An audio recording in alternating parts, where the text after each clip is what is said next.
ओम बृहस्पति नमः। नमस्कार भक्तों, स्वागत है आपका। बृहस्पतिवार का व्रत, गुरुवार का व्रत भगवान विष्णु और देव गुरु बृहस्पति की कृपा पाने, कुंडली में गुरु दोष दूर करने का और सुख समृद्धि, ज्ञान, वैवाहिक जीवन की बाधाओं को दूर करने के लिए किया जाता है। प्रति सुबह पीले वस्त्र पहनकर केले के वृक्ष में जल और चने की दाल गुड़ अर्पित कर कथा सुनते हैं और केवल पीला भोजन ही ग्रहण करते हैं। सूर्योदय से पहले उठकर स्नान करें और पीले रंग के वस्त्र धारण करें। पूजा भगवान विष्णु की मूर्ति या तस्वीर स्थापित करें। पीले फूल, चने, दाल, गुड़, मुनक्का और पीले लड्डू अर्पित करें। केले की पूजा करें। केले के पेड़ के पास घी या तिल का तेल का दीपक जलाएं और कथा को संपूर्ण श्रद्धा पूर्वक सुने। आज की वीडियो में हम बृहस्पतिवार की संपूर्ण कथा और आरती सुनेंगे। अब आइए सुनते हैं बृहस्पतिवार की कथा। बहुत समय पहले की बात है। भारत में एक राजा राज्य करता था। वह अति प्रतापी एवं दानी था। वह प्रतिदिन मंदिर में भगवत दर्शन करने जाता था और गुरु और ब्राह्मण की सेवा किया करता था। उसके द्वार से कोई भी याचक निराश होकर नहीं लौटता था। वह प्रत्येक गुरुवार को व्रत रखता और पूजन करता। हर दिन गरीबों की मदद करता। परंतु यह सब बातें उसकी रानी को पसंद नहीं थी। वह न व्रत करती और न किसी को एक पैसा दान में देती थी। वह राजा को भी ऐसा करने से रोकती थी। यह उस समय की बात है जब राजा शिकार खेलने वन को चले गए। महल में सिर्फ रानी और दासी थी। उस समय गुरु बृहस्पति साधु का रूप धारण कर राजा के दरवाजे पर भिक्षा मांगने आए। साधु ने रानी से भिक्षा मांगी तो कहने लगी कि हे महाराज, मैं इस दान पुण्य से तंग आ गई हूँ। इस काम के लिए तो मेरे पति देव ही बहुत हैं। अब आप ऐसे कृपा करें कि सारा धन नष्ट हो जाए तथा मैं आराम से रह सकूं। साधु का रूप धर बृहस्पति देव बोले कि हे देवी, तुम तो बड़े ही विचित्र हो। संतान धन से कोई दुखी नहीं होता, सभी इसे चाहते हैं। पापी भी पुत्रों धन की इच्छा करता है। अगर तुम्हारे पास धन बहुत है तो भूखों मनुष्य को भोजन करवाओ, ब्राह्मणों को दान दो, प्याऊ लगवाओ, धर्मशालाएं बनवाओ, कुआं, तालाब, बावड़ी, बाग, बगीचे आदि का निर्माण करवाओ तथा निर्धनों की कुंवारी कन्या का विवाह करवाओ। साथ ही यज्ञ इत्यादि करो। इस प्रकार के कर्मों से आपके कुल का एवं आपका नाम परलोक में सार्थक होगा एवं ईश्वर की प्राप्ति होगी। किंतु वह मूर्ख रानी साधु की इन बातों से खुश नहीं हुई। वह बोली, हे साधु महाराज, मुझे ऐसी संपत्ति की आवश्यकता ही नहीं है जो मेरे काम आए और न ही जिसको मैं अन्य लोगों में दान दूं, जिसको रखने और संभालने में ही सारा समय मेरा नष्ट हो जाए।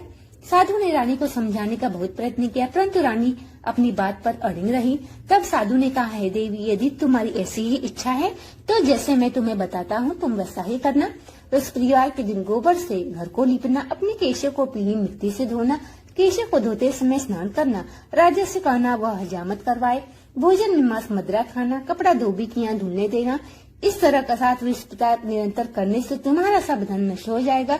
ऐसा कहकर साधु रूपी विष्णुदेव अंतर्ध्यान हो गए। साधु ने रानी के कहे अनुसार रानी ने वैसा ही किया। भर पेट 7 बृहस्पतिवार तक वैसा ही करने का विचार किया। साधु के बताए अनुसार केवल उसे 3 बृहस्पतिवार ही बीते थे कि उनकी सब धन संपत्ति नष्ट हो गई। कहे अनुसार भरपेट भोजन के लिए भी दोनों समय परिवार तरसने लगा तथा संसारिक भोग्य से भी दुखी रहने लगा। इस प्रकार के अभावग्रस्त जीवन से तंग आकर एक बार राजा ने अपनी रानी से कहने लगा कि हे रानी, तुम यहाँ पर रहो, मैं दूसरे देश को जाता हूँ, क्योंकि यहाँ पर सभी मनुष्य मुझे जानते हैं, इसलिए मैं यहाँ कोई कार्य नहीं कर सकता। इस पर यह कहकर राजा परदेश चला जाता है। वहाँ जाकर जंगल से लकड़ी काट कर लाता है और उन्हें शहर में बेचकर जीवन यापन करने लगता है। राजा के जाने के पश्चात इधर रानी और दासियां दुखी रहने लगी। किसी दिन भोजन मिलता, किसी दिन जल पीकर ही रहना पड़ता। एक समय रानी और दासियों को 7 दिन बिना भोजन किए व्यतीत करना पड़ा। तो रानी ने अपनी दासी से बोली कि हे दासी, यहाँ समीप के नगर में मेरी बहन रहती है, वह तो बहुत धनवान है, तो उसके पास जा और 5 सेर भेजर मांग कर ले आ, जिससे कुछ समय के लिए गुजर हो जाए। दासी उनके बहन के पास गई। बृहस्पतिवार का दिन था। रानी की बहन उस समय ध्यान मग्न होकर पूजा कर रही थी। दासी ने रानी की बहन से कहा कि हे रानी, मुझको आपकी बहन ने भेजा है, मुझे 5 सेर भेजर दे। तो दासी ने अपनी बात अनेक बार कही, परंतु रानी की बहन ने कोई उत्तर नहीं दिया, क्योंकि उस समय वो बृहस्पतिवार की कथा सुन रही थी। रानी की बहन से जब दासी को कोई अपेक्षित उत्तर नहीं मिला तो बहुत ही दुखी हुई। उसे क्रोध भी आया। लौटकर वह रानी से बोली कि हे रानी, आपकी बहन तो बहुत ही घमंडी है। वो छोटे लोगों से बात भी नहीं करती। मैंने उनसे कहा तो उसने कोई भी उत्तर नहीं दिया। इस पर मैं खाली हाथ ही वापस लौट आई। इस पर रानी ने कहा कि हे दासी, इसमें मेरी बहन का किसी प्रकार का कोई भी दोष नहीं है। जब बुरे दिन आते हैं तब कोई भी सहारा नहीं देता, अपने पराये हो जाते हैं। अच्छे बुरे का ज्ञान विपत्ति में ही होता है। जो ईश्वर की इच्छा होगी वही होगा। यह सब हमारे भाग्य का दोष है। उधर पूजा समाप्त होने के पश्चात रानी की बहन ने सोचा कि मेरी बहन की दासी आई थी, परंतु मैं उससे नहीं बोली, इससे वह बहुत ही दुखी हुई होगी। कथा सुनकर तथा भगवान विष्णु का प्रसाद ग्रहण कर वह अपनी बहन के घर आई तथा बोली कि हे बहन, मैं बृहस्पतिवार की कथा कर रही थी, तुम्हारी दासी आई थी, परंतु कथा समाप्त होने के पूर्व हम न उठते और न ही बोलते, इसलिए मैं नहीं बोली। बताओ दासी किस कार्य के लिए गई थी? तब रानी बोली, बहन, हमारे घर अनाज नहीं था, राजा परदेश गए हैं। वैसे तुमसे कोई बात छिपी नहीं है, इस कारण दासी को तुम्हारे पास मैंने 5 सेर बीजर लेने के लिए भेजा था। इस पर रानी कहने लगी कि हे बहन, बृहस्पति भगवान सबको मनवांछित फल देते हैं। देखो तुम्हारे घर में किसी कोने में अनाज रखा होगा। यह सुनकर रानी की बहन की बातें विस्मित होकर दासी घर के अंदर गई। वहां उसे एक बड़ा घड़ा बीजर का भरा मिला। उसे बड़ा ही आश्चर्य हुआ क्योंकि उनके अनुसार एक एक बर्तन अंत में खाली था। उसने बाहर आकर रानी को सारा वृत्तांत सुनाया। दासी अपनी रानी से कहने लगी कि हे रानी, वैसे हमको अन्न जब नहीं मिलता है तो हम रोज ही व्रत किया करते हैं। अगर इनसे व्रत की विधि पूछ ली जाए तो हम भी किया करेंगे। इस प्रकार रानी ने अपनी बहन से व्रत के बारे में पूछा। तब रानी के बहन ने कहा कि बृहस्पतिवार की पूजा विधि एवं नियम विस्तार से सुनो।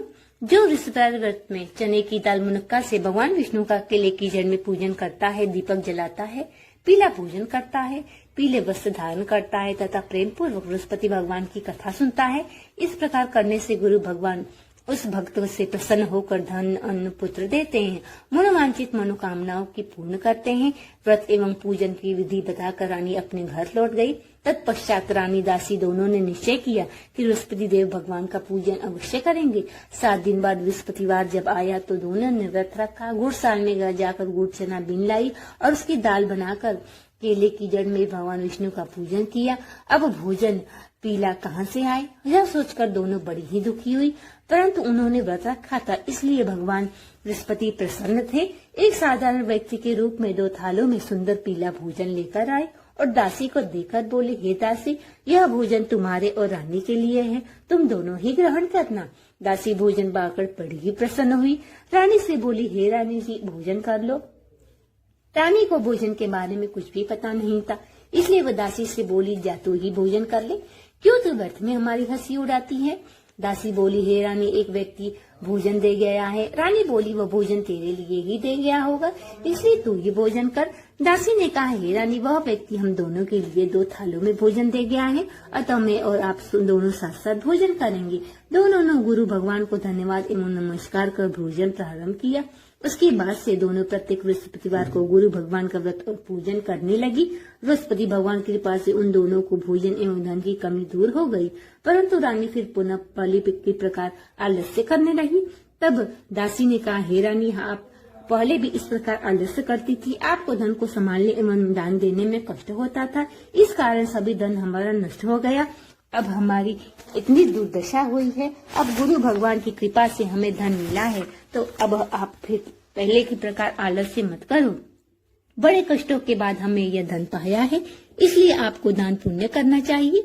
भूखे मनुष्य को भोजन करवाओ, ब्राह्मणों को दान दो, प्याऊ लगवाओ, कुआं तालाब बाड़ी बगीचे आदि का निर्माण करवाओ, कुंवारी कन्या का विवाह करवाओ, मंदिर पाठशाला बनवाकर दान करो, धन को शुभ कार्यों में खर्च करो, जिससे आपके कुल का सम्मान बढ़ेगा तथा आपको स्वर्ग की प्राप्ति होगी और आपके पितृ भी प्रसन्न होंगे। दासी की बात मानकर रानी ने इस प्रकार की सत्कर्म करने प्रारंभ किए। इस प्रकार करने से उसका काफी यश फैलने लगा। कुछ दिनों के बाद एक दिन रानी और दासी आपस में विचार करने लगी, न जाने राजा किस दशा में होंगी, उनकी कोई खोज खबर नहीं है। राजा की खबर के लिए रानी और दासी ने गुरु भगवान से प्रार्थना की। भगवान ने रात्रि में राजा को स्वप्न में कहा कि हे राजा, उठ, तेरी रानी तुझको याद करती है, अब तू अपने देश को लौट जा। राजा प्रातः काल उठा। वह सोचने लगा कि मैं किस प्रकार रानी के पास खाली हाथ जाऊंगा। मेरे पास तो कुछ भी नहीं है। स्त्री जाति खाने और पहनने की साथी होती है। पर प्रभु की आज्ञा मानकर वो अपने नगर को चलने को तैयार हुआ। परदेश में राजा बहुत दुखी रहने लगा। प्रतिदिन जंगल से लकड़ी बीन कर लाता और उसे शहर में बेचता।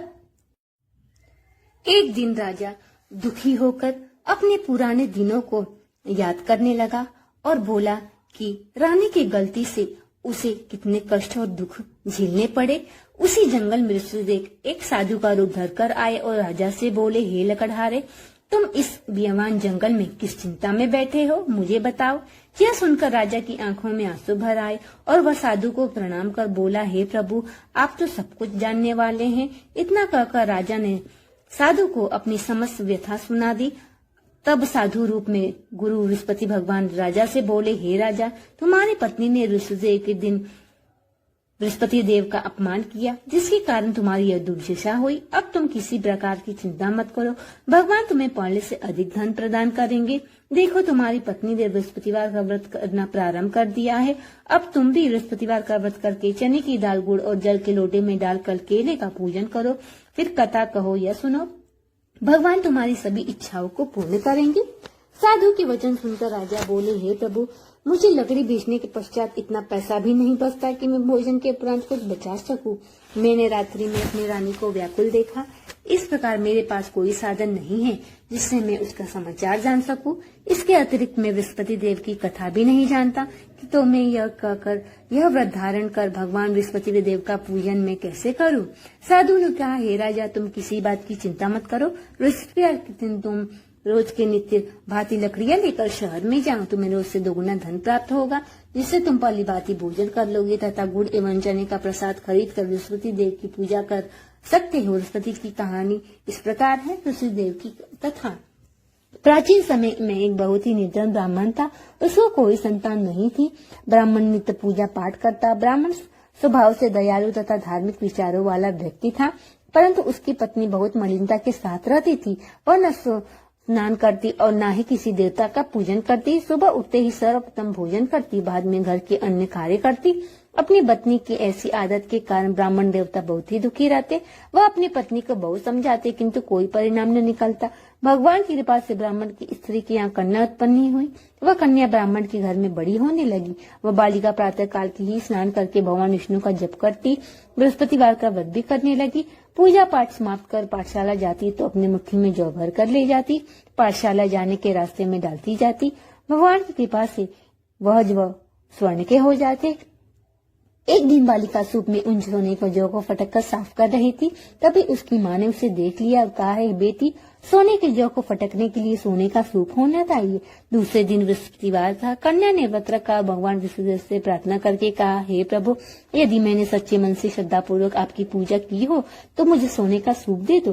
बृहस्पतिदेव ने उसकी प्रार्थना स्वीकार कर दी। नित्य की बात वह कन्या जौ फैलाती हुई पाठशाला चली गई। पाठशाला से लौटकर जब वह जौ बिन रही थी, बृहस्पति भगवान के पास से उसे सोने का सूप प्राप्त हुआ। उस सोने के सूप को वह घर ले आई और उसे जौ साफ करने लगी, परंतु उसकी माँ का आचरण वही रहा। इस प्रकार एक दिन वह सोने के सूप में जौ साफ कर रही थी। वहाँ का राजकुमार वहाँ से होकर निकला। कन्या के रूप और कार्य को देखकर राजकुमार कन्या पर मोहित हो गया। राजमहल आकर अन्न तथा जल त्याग कर उदास होकर लेट गया। राजा को जब अपने पुत्र द्वारा अन्न जल त्यागने का समाचार ज्ञात हुआ तो अपने मंत्रियों के साथ वह राजकुमार के पास गए और बोला, ही बेटा, तुम्हें किस बात का दुख है? किसी ने तुम्हारा अपमान किया है अथवा और कोई कारण है? मुझे बताओ, मैं वही करूंगा जिससे तुम्हें प्रसन्नता हो। तब उस राजकुमार ने कहा कि मुझे आपकी कृपा से किसी बात का कष्ट नहीं है। किसी ने मेरा अपमान भी नहीं किया, परंतु मैं उस कन्या के साथ विवाह करना चाहता हूँ जो सोने के सूप में जौ फटक रही थी। यह सुनकर राजा आश्चर्य में पड़ गया और बोला, हे राजकुमार, इस तरह की कन्या का पता तुम लगाओ, मैं तुम्हारा विवाह उसके साथ अवश्य करवा दूंगा। राजकुमार ने प्रसन्न होकर राजा को उस ब्राह्मण की कन्या का घर का पता बतलाया। राजा का आदेश पर मंत्री उस कन्या के घर गया और राजा का आदेश ब्राह्मण को वह कहा सुनाया। कुछ दिन के बाद ब्राह्मण कन्या के विवाह राजकुमार के साथ संपन्न हो गया।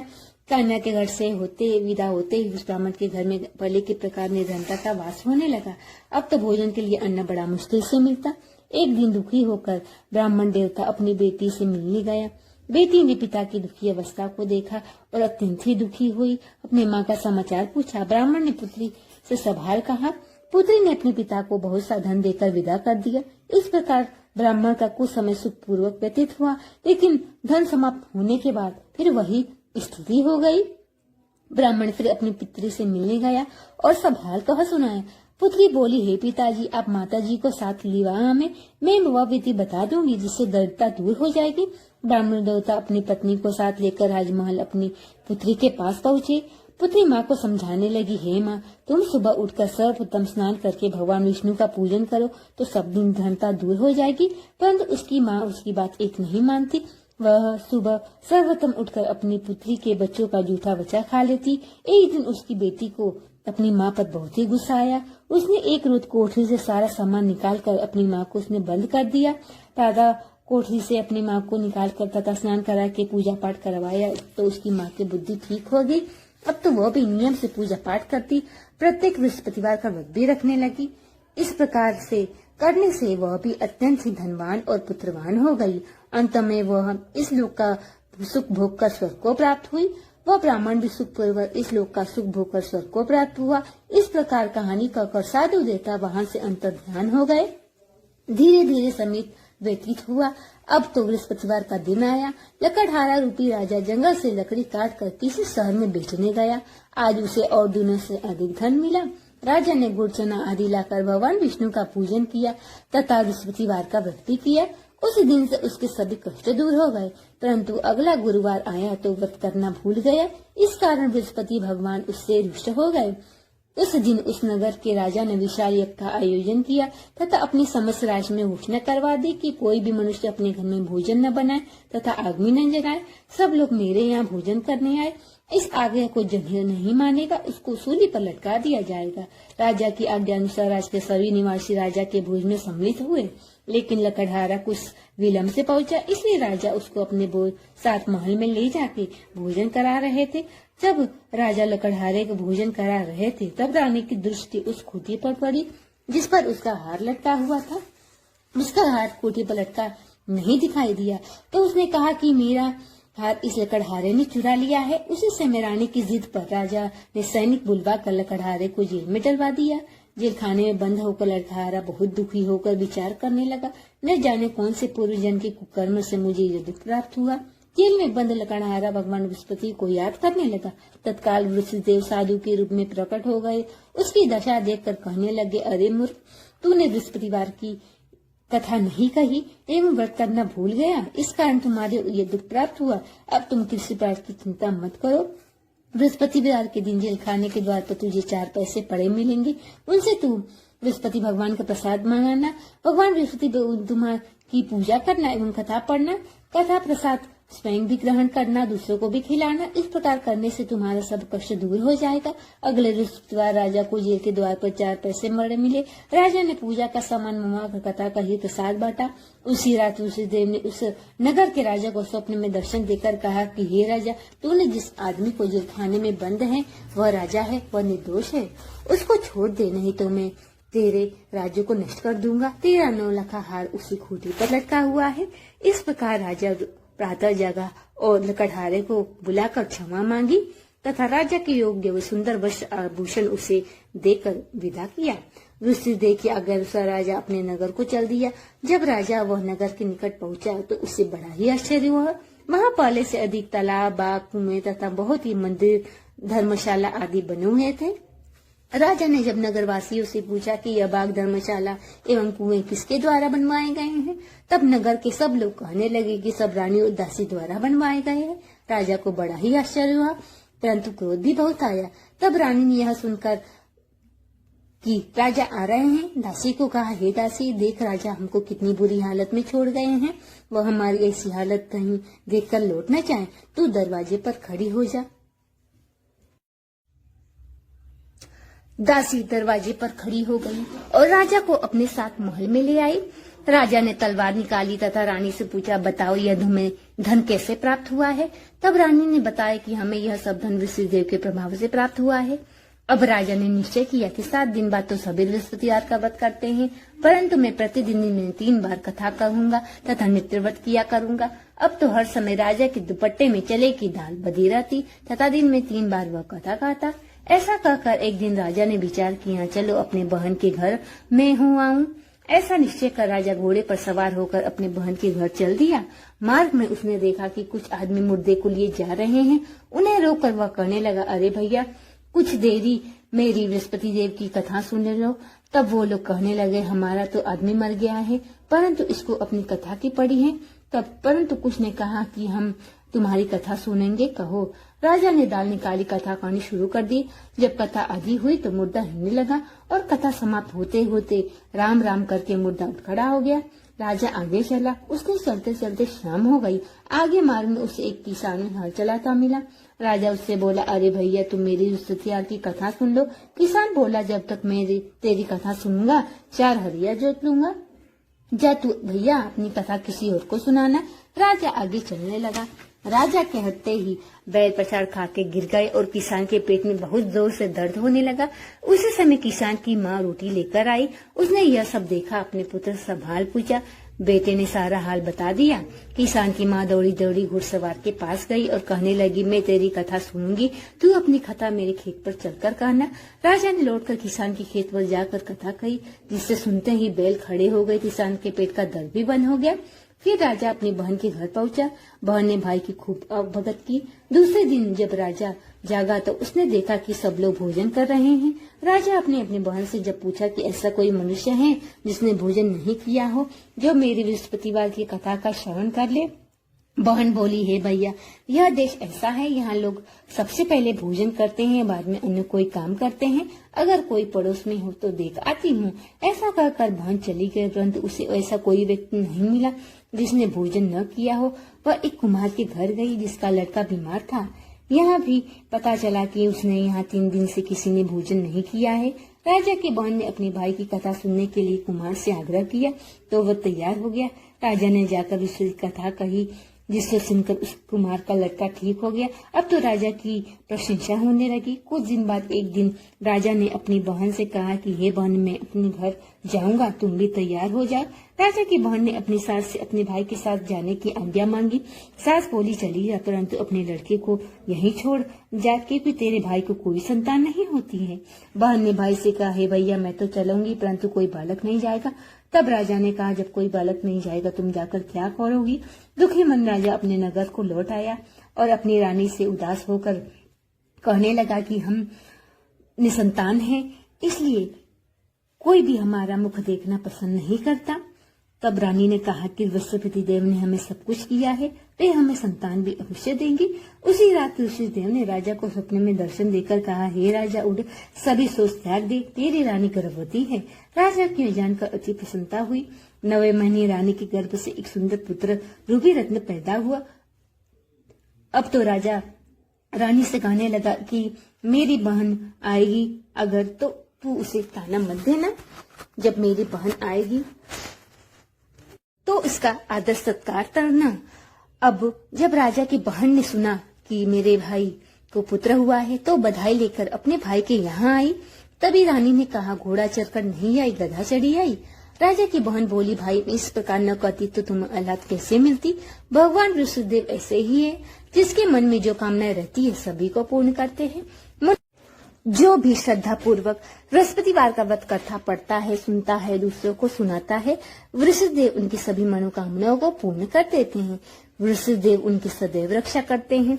जो श्रद्धा एवं संपूर्ण आदर भाव से बृहस्पतिवार का पूजन एवं सच्चे दिल से व्रत करते हैं, उनकी सभी मनोकामनाएं पूर्ण होती हैं। सच्चे मन एवं हृदय से रानी और राजा ने ऋषिदेव का कथा का गुणगान किया। उनकी सभी इच्छाएं ऋषिदेव ने पूरी की। इसलिए सबको कथा कहने अथवा सुनने के बाद बृहस्पति भगवान का प्रसाद ग्रहण करना चाहिए। तब सच्चे मन एवं भावना से भगवान ऋषिदेव का मनन करते हुए सदा उनकी जय जयकार करना चाहिए। तो ये थी आज की बृहस्पतिवार की कथा। अब आइए सुनते हैं बृहस्पतिवार की आरती। ओम जय गुरु बृहस्पति देवा, ओम जय गुरु बृहस्पति देवा, छिन छिन भोग लगाऊ, कदली फल मेवा। ओम जय गुरु बृहस्पति देवा, तुम पूर्ण परमात्मा, तुम अंतर्यामी, जगत पिता जगदीश्वर, तुम सबके स्वामी। ओम जय गुरु बृहस्पति देवा, चरणामृत निज निर्मल, सब पातक हरता, सकल मनोरथ दायक, कृपा करो भरता। ओम जय गुरु बृहस्पति देवा, तन मन धन अर्पण कर, जो जन शरण पड़े, प्रभु प्रकट तब होकर, आकर द्वार खड़े। ओम जय गुरु बृहस्पति देवा, दीन दयाल दयानिधि, भक्त नितकारी, पाप दोष सब हरता, भव बंधन हारी। ओम जय गुरु बृहस्पति देवा, सकल मनोरथ दायक, सब संशय हारो, विषय विकार मिटाओ, संतन सुखकारी। ओम जय गुरु बृहस्पति देवा, जो कोई आरती तेरी, प्रेम सहित गावे, जेठानंद आनंद कर, सो निश्चय पावे। ओम जय गुरु बृहस्पति देवा। बोलो विष्णु भगवान की जय, माता लक्ष्मी जी की जय हो, सरस्वती भगवान की जय हो।